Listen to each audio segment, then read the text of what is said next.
Hello everybody and welcome to another personal trainer's guide to wealth creation video, audio podcast. So you're either watching this live or you're possibly listening to the audio on our podcast channel. One of the things we've been doing of late is the Facebook Live video feeds, and we had a question from Dean. G'day mate, you've been a very I've lost the words active. for it. Active person on our site, asking some really great questions, which then opens up the floodgates for everybody else to learn as well. So Dean, your last one was you had a video request with co-workers or co-founders in a fitness business. Your first one was, how do you split the work? And so we're going to do our best with the information that you've got here, and hoping we're in hope that how we're answering is what you're thinking and matches up with that as well. So the first one is, how would you do that? How would you split the work? Yeah. So I guess my first bit of response would be for anyone who's watching this or listening to this, then I guess we're probably talking about someone who's in a partnership, or someone who's putting on, maybe you're a solo independent trainer in a fitness first or something like that, and you've decided to partner up with somebody else to start to actually build a fitness business, which is just not reliant upon being yourself. So I guess step number one, I'd say, is for anyone going to enter into a partnership, you need to make sure that you get every single part of that initial discussion sorted, so each person knows very clearly where they stand in that relationship. Far too often I've seen those type of partnerships can go south, because people come in with different ideas and different views and so forth, and it can start to conflict. And at the beginning, hey, it's all roses, but then it can become more challenging. Yeah, and getting in for the right reasons as well. So, knowing that you don't feel like you just need a business partner, that you want that business partner in place. And the quick story for our own experience with that is I've had a few business partnerships in the past, and some not that they didn't go well, but it was more my level of awareness and education in that area at the start, and confidence to run a business. So at the start, my first business partnership, I was really there. If I was totally honest, which is what I'm going to be right now, is the fact is that I felt like I needed the business partner. I was a little bit maybe scared to do it on my own, and the reality is we had two people still feeling the same way, a little bit scared of doing that, and you don't really want to be in a business partnership with someone who's just only wants you there because they're a little bit scared to do it on their own. So fast forward to the time present now, Create PT Wealth running 8 years. When we started this business, the mentality and the setup and structure of it behind that was a lot different, where we both had independent businesses running successfully, and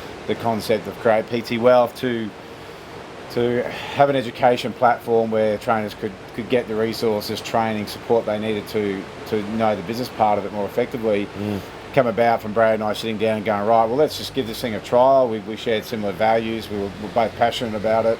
And we said, let's just give this thing a run for a year. We had some objectives, some goals, all the things Brad mentioned that lined up. And then after 12 months, we assessed if we want to take it to the next level. Yep. And the other thing that we did along the way, and I probably see this as an evolutionary step, is that we sat down and we were very honest and very clear on what both parties wanted out of it. And that was important. We made sure that we documented that. Now, in the beginning, when you don't have a big budget and all that sort of stuff, and at the start of this business, we both had our businesses running independently and very successfully, but we started this business up on basically with zero cash flow. We've built this business organically. So we went, look, we don't want to actually take cash out of our other businesses. We were going to start this thing from ground zero, which we did.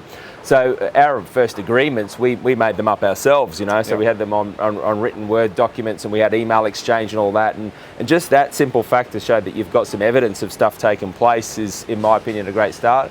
As the business grew, the income grew, turnover and all that, and the stakes became a bit higher, then we went and hired professionals, and we've spent a lot of money to make sure we've got the right formal agreements in place, because we just want to make sure that on both parties are totally protected, and with that comes the appropriate insurances and all that sort of stuff. So I guess my point I'm making is that you probably don't have to go out there and spend $5,000 on a partnership agreement, guns blazing, in the first instance. Just make sure that both parties really agree, and we've got some written documentation of that. As the partnership grows, the business grows, then of course you can start to invest more in all that sort of stuff. Yeah, I agree.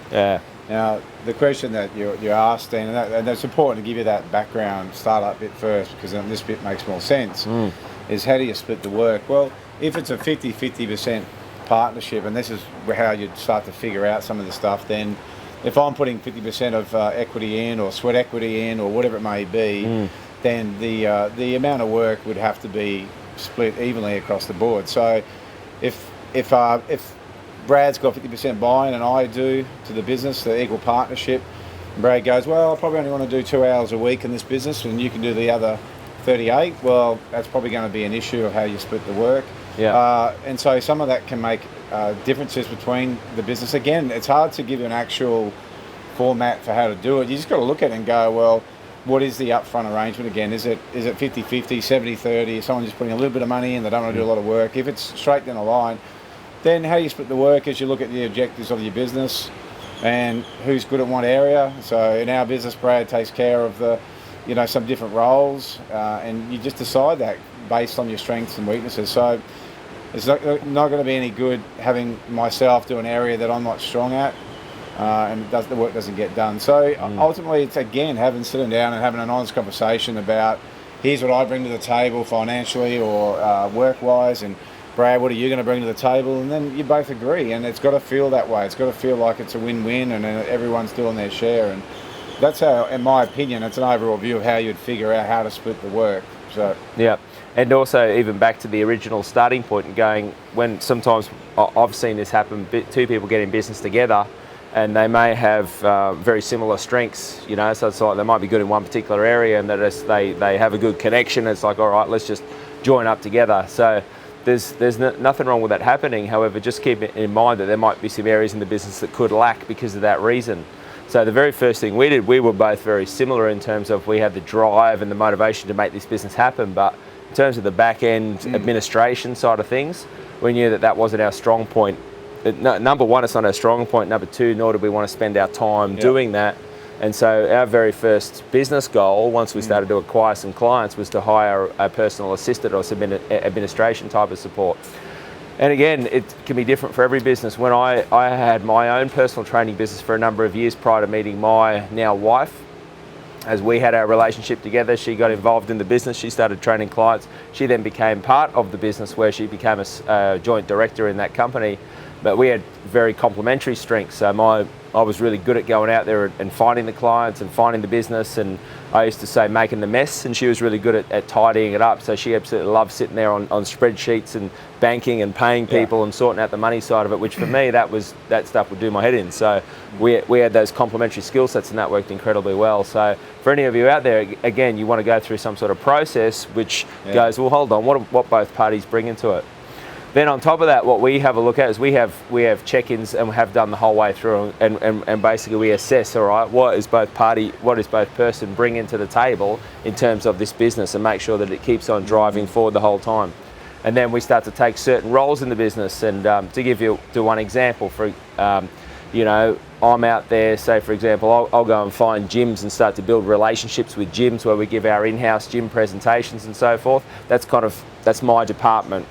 Whereas for Jason, he's more responsible for liaising with our marketing side of things in terms of our email-based marketing campaigns and so forth when those are going to go out. So what we do is we have our regular check-ins to make sure, okay, we both move in the right direction. And if someone's in another area, it gives both parties a chance to keep the other person accountable. Also to see from the outside looking in, well, is that the best use of our time and our energy? Because there are, as you know, there's multiple things that you can spend time and energy on. And I want to make sure that you are making the best use of that time and energy.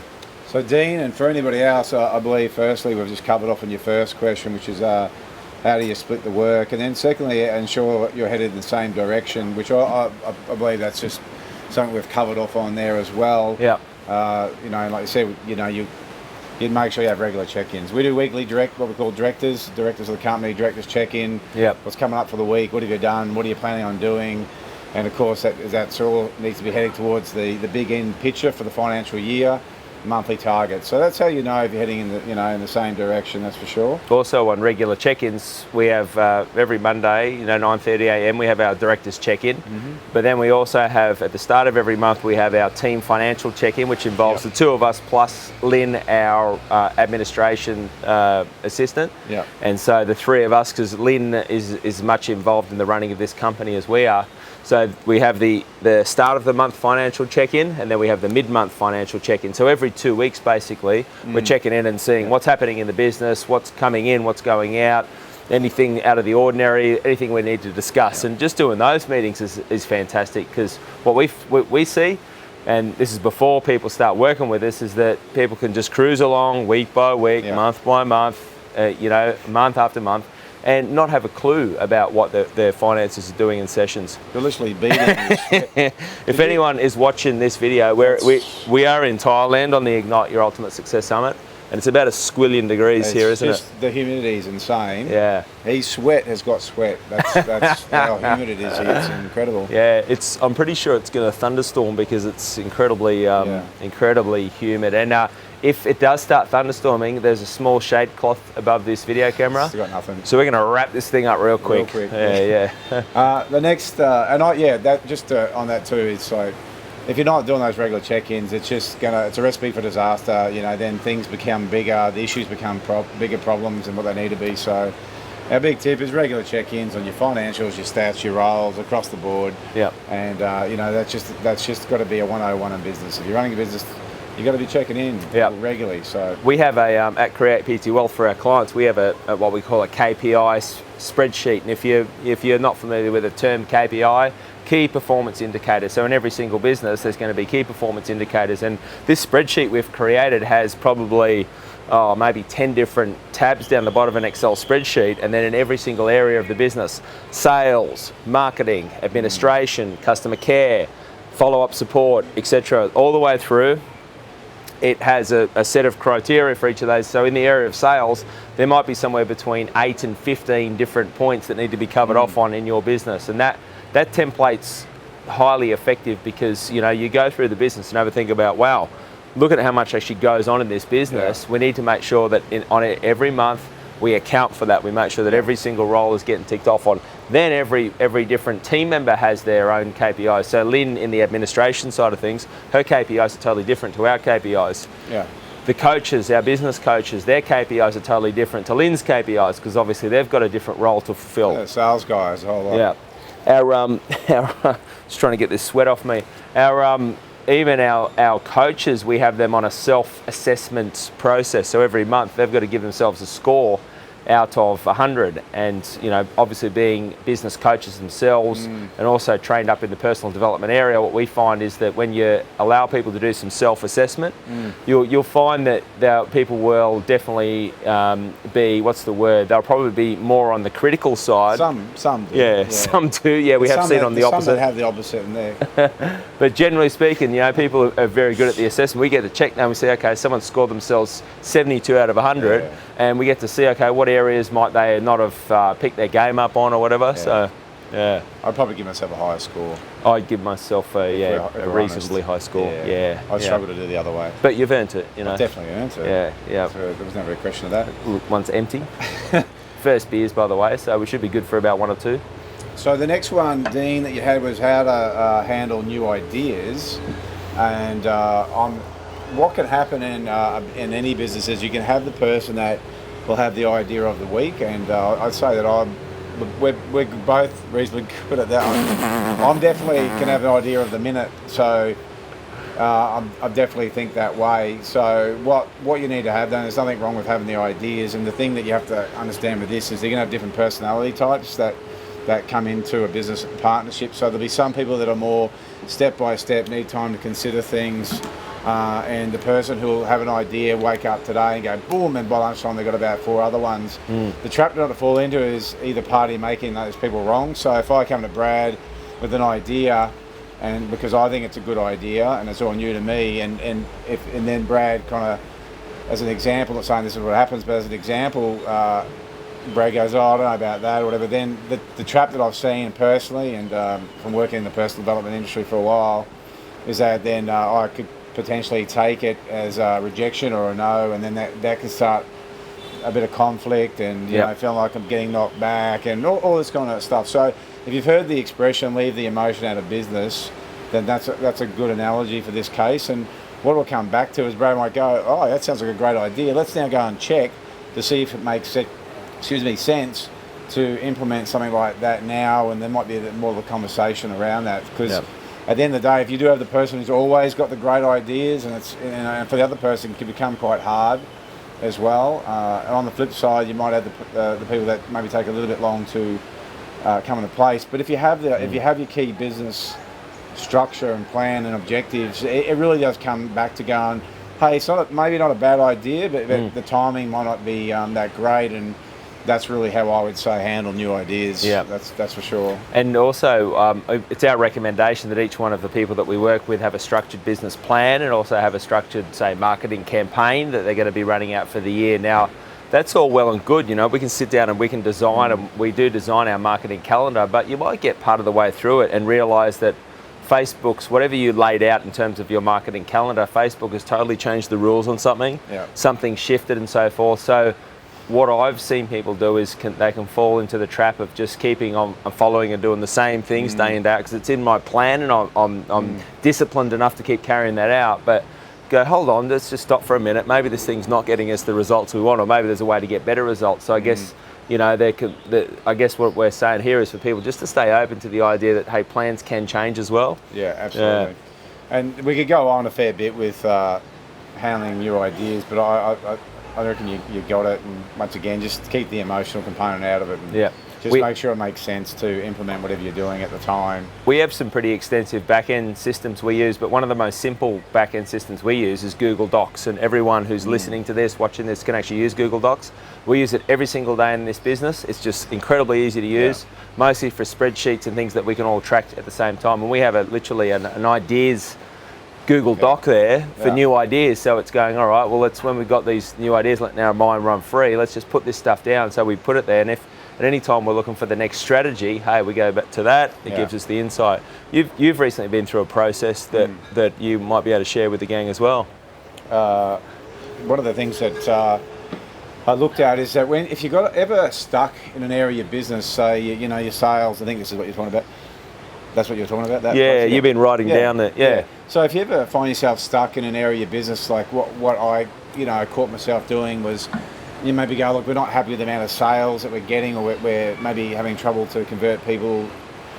That can become the problem. That's what you focus on more so, and then it becomes a frustration, and then that affects your ability to think outside of the normal situation that you have and be creative. And so one of the tips that I would recommend you do, if you catch yourself saying something that's been an issue for any longer than, say, a couple of weeks or 3 weeks, 4 weeks, and you're not having a solution to it, and the one good thing about having a coach or a business partner is that if it's just you're kind of just complaining to yourself. But if you've got a coach, business partner, something like that, at some point that person will say, well, what are you going to do about it? What's the solution? Have you thought about it? And so what I did, because I wanted to get better in that area myself, is I bought what I call the Millionaire Notebook, and it's called the Millionaire Notebook because if you look at people successful, they don't get stuck on a problem. They will start to find solutions. And so it's a goal book, little book, and every day my objective was to write down at least 10 ways that I could solve an issue to the problem that I was currently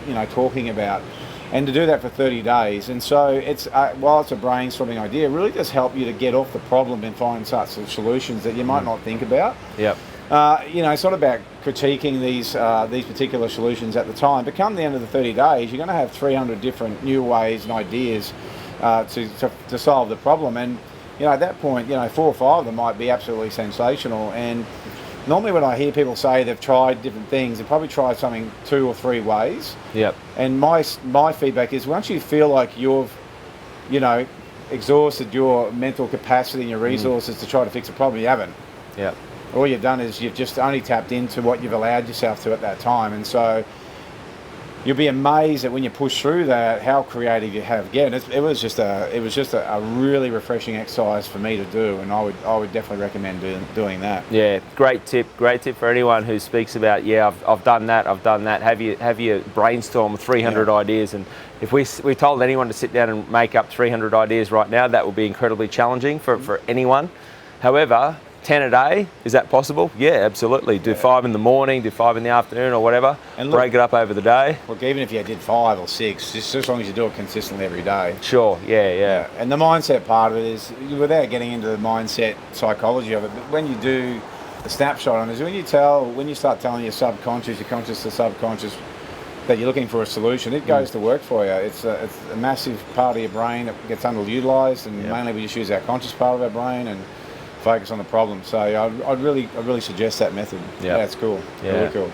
So that's new ideas. That's how to manage that. The next one was how to manage each other, and I believe we covered that with the regular check-ins. Yep. Basically, you just don't want to hide. You do not want to be able to hide in a business. You don't want to be able to fudge off. You want to keep everyone honest, everyone accountable for obvious reasons. If you're really serious about being successful, you want to be able to have to report back in and say, look, I was just struggling, or I didn't know how to do it, so the work slipped. Yeah. And once again, if you don't have those check-ins, like we said, then it could just go on and on and on and on, and then you're dealing with a way bigger incident than it needs to be. So. And the other bit, and I'm not sure if this is coming up in the question, however, it's also the feeling comfortable with the constant, say feedback or accountability and so forth. So to give everyone listening an example, our Business Mastery program, we've run it now for 8 years. We've just completed our 80th 2-day Business Mastery Program workshop, and still 8 years down the track, 80 workshops, we probably feel like we've got the system, the system's running well. We've had, well over 7,000 people come through that program. However, we also are open to feedback, so what you'll hear us doing is giving each other feedback, and go, look, the way that we presented this, or the way that you spoke about this, or whatever. And again, having a partnership, you got to be open to that stuff ongoing. So it's not just go after 12 months. Yeah, beauty, we've got that sorted, and too afraid to have that conversation, or too afraid to give feedback or any of that sort of stuff, because it's a growth opportunity. Number one, it's a growth opportunity for you to speak up. If that's not your strong point. Number two, it's a growth opportunity for the person listening to it, because they get to get the feedback. Number three, it's a growth opportunity for your business, and the list just goes on and on and on. So yeah, I agree. The last one was about how to resolve. Mate, I'll just check. I think it was resolve conflicts. I think is what you were saying in this last one. Resolve differences, and it's partly what Brad was saying, and again. We could spend probably a whole hour episode on how to do that effectively, and that comes down to your communication style, and again, not taking things personally and leaving the emotional components out of it. But at the end of the day, the summary for me is that if there's a difference in the business, then you'll sit down, and how it needs to happen is, instead of making each other wrong, Brad needs to be heard. So Brad might have something that he wants to resolve with me that he hasn't been happy with, and we call this process nip it in the bud. And my analogy is that if you cut your leg somewhere and it's only a small cut, it's minor, but you don't address it, you don't go and clean it with some disinfectant and get it sorted, then there is the chance that it could get infected, untreated again, you got gangrene, and your leg's going to get cut off. So it becomes way bigger again of an issue than it needs to be. So nip it in the bud. If there's an issue, just get good at going to the person you're working with and saying, hey Brad, I've got something I'd like to talk to you about. It's something that's important for me to express to you and talk about it. And the reason I want to talk about it is because I do care about the business, and I care about things working out. So I'd like the opportunity to sit down with you at a time convenient, because what you understand is, just because it's important to you right now, it might not be the best time. Brad might be in the middle of something and catch him off guard. But we're going to sit down here, and the first thing is to make a time to chat about it.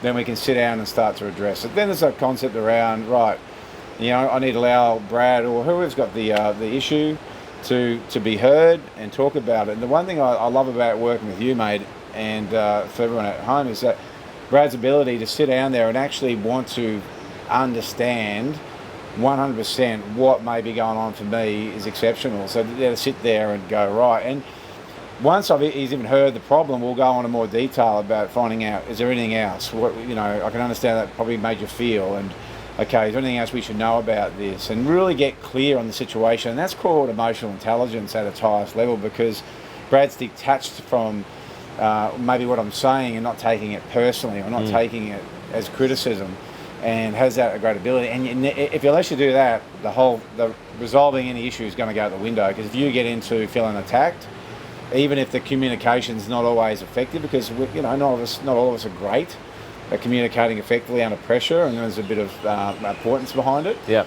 So you've got to understand that, you know, first seek to understand and figure out the situation, and then go to work it out. Yeah. So. If I recall back to having a personal training business and having trainers work for me, and what I found, and those of you who have a team of trainers or are starting to build a team of trainers, you build a really strong bond with your team. And I found that definitely. I had a lot of my trainers who became close friends and would hang out together, and we trained together and all the rest of it. It was a really fun environment.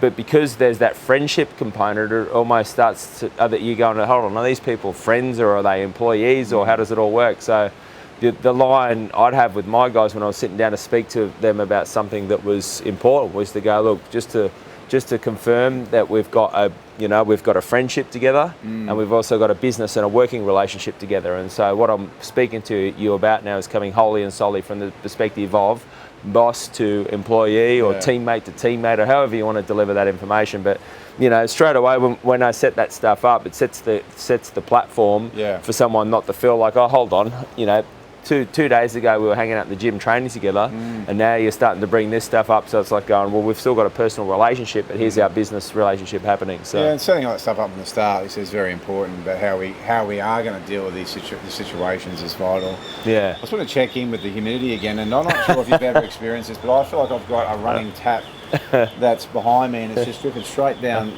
my bum crack. And thanks for the graphic detail on that one too. Yeah, well, I wanted to really emphasise the, you know, like sitting here doing this video and putting that to one side. Yeah, well, it wouldn't be hard because you're nude from the waist down. So, and he's also correct about that. So, no, only kidding. But yeah, it's a weird sensation, not one I've had for a while. Just sort of share it, because you know, we've been talking about serious business stuff, and it's nothing better than breaking up with a sweaty bum crack joke. It's not a joke because it's actually happening. Yeah, well, they never grow old, do they? No. So that were the responses to your questions, Dean. I hope, mate, that's personally answered a lot of those insights, and we love it because it can help other people as well that have been thinking about the same things or going through those experiences. So yeah, a couple of bits, I guess, on this topic to wrap it up for people. First of all, if you're considering to, if we were to summarise some things, if you're considering being in a partnership, a business relationship or whatever, make sure that you get some sort of formalised agreement. Now, in the beginning, it doesn't have to be super complex. However, let's just make sure that all parties agree on how much effort, energy is going to be put in. Is it capital? Is it energy or whatever? And we can advise on that. So if anyone needs help in this department, we've guided many people through this. The other bit when you're getting into something is also knowing what's going to happen if the shit hits the fan. Okay, what's our exit strategy if for some reason this is not working for both parties? And that's a good point. How does that happen? And so that's again my recommendation, because I've been with people and I've guided people who have been in our coaching program who are dead set on forming a partnership.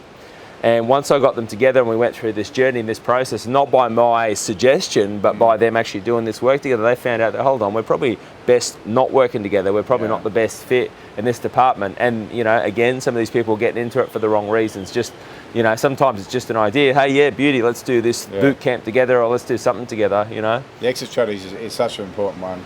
Yeah. And it'll get to the point where, like, our business has gotten, as it advances and gets bigger or more successful, whatever word you want to use, we've even got insurance policies out on each other. There's a whole bunch of stipulations, like how long we'll take for holidays each year. There's a whole bunch of stuff. You've got to be clear on it. And that's why, doing it on your own, if it's new to you, you really are... You really are setting yourself up for more trouble, or it's going to be a lot more risky. I don't know if risky is the word, because if you don't know this stuff, it's all the traps you fall into. Having someone who's been through it, is an expert and knows the things you look for, it's really going to save you a lot of issues. Because like what Brad said, those people getting in, what happens, you get all excited, pumped up, and you go, yeah, this is something we want to do. But then you can see it change, right? When you sit down and go, have you guys think about this? They go, oh no. Nah. And then the excitement slowly dwindles down. If you can get through all that stuff that you need to be realistic about and then still make sense to go forward, then it's the right reason, because you're not just getting all pumped up about the good, so-called good stuff. Yep. You've actually addressed all the potential stuff that comes along with being in a business partnership as well. So, yeah. Cool, gang. All right, hope you've enjoyed that. We certainly have. And stay tuned for the next video. Bye-bye. Or podcast.